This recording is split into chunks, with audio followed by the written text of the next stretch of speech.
কেমন আছো সবাই? আশা করছি সবাই খুব ভালো আছো। তো চলো আজকে তোমাদের সবার সাথে শেয়ার করবো পাতলা করে পমফ্রেট মাছের কালো জিরে দিয়ে ঝোল আর ডাঁটা শাক ভাজা। তো এখানে দেখো লবণ হলুদ মেখে প্রথমেই আমি মাছটা ভেজে নিচ্ছি। মাছটা ভেজে আমি নামিয়ে নিয়েছি।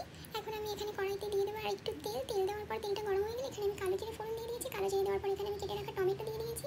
তারপর এখানে আমি দিয়ে দিচ্ছি লবণ হলুদ। এটা একটু ভালো করে নাড়িয়ে এখানে আমি দিয়ে দেবো কেটে রাখা লঙ্কা।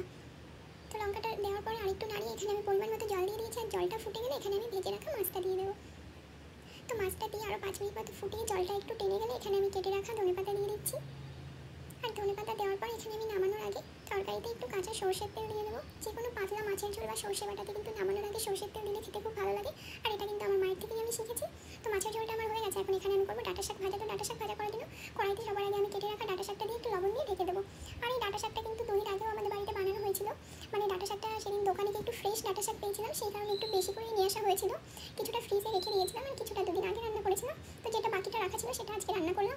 আর ডাঁটাটা রেখে দিয়েছি, ডাঁটাটা কিছুদিন পরে রান্না করা হবে। তো শাকটা এখানে সিদ্ধ হয়ে গেলে শাকটা আমি কড়াই সাইড করে এখানে আমি সরষের তেল দিয়ে তেলের মধ্যে রসুন, কাঁচা লঙ্কা আর কালো জিরে ফোড়ন দিয়ে শাকটা নামিয়ে নিয়েছি।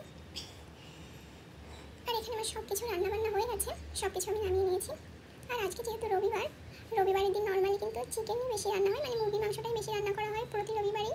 বাট আজকে কিন্তু মাছের ঝোল আর শাক ভাজা করা হয়েছিল। তো এখানে রান্নাবান্না করে স্নান করে একদম সবাই মিলে দুপুরে খেতে বসে গেছি। তো প্রথমেই আমি শাক আর লেবু দিয়ে ভাত মেখে নিচ্ছি। তো শাক ভাজাটা কিন্তু খুব সুন্দর হয়েছিল। আর শাক ভাজা আমাদের বাড়িতে সবাই খুব ভালো খায়। আর প্রায় মাঝে মধ্যে শাক ভাজা করা হয় আমাদের বাড়িতে। বাট শাকটা একটু পরিষ্কার করতে ধুতে টাইম লাগে। আর এখানে সবসময় ফ্রেশ পাওয়া যায় না, বাট যখন একটু ফ্রেশ শাকসবজি ওঠে তখন আমরা একটু বেশি করেই কিনে নিয়ে আসি।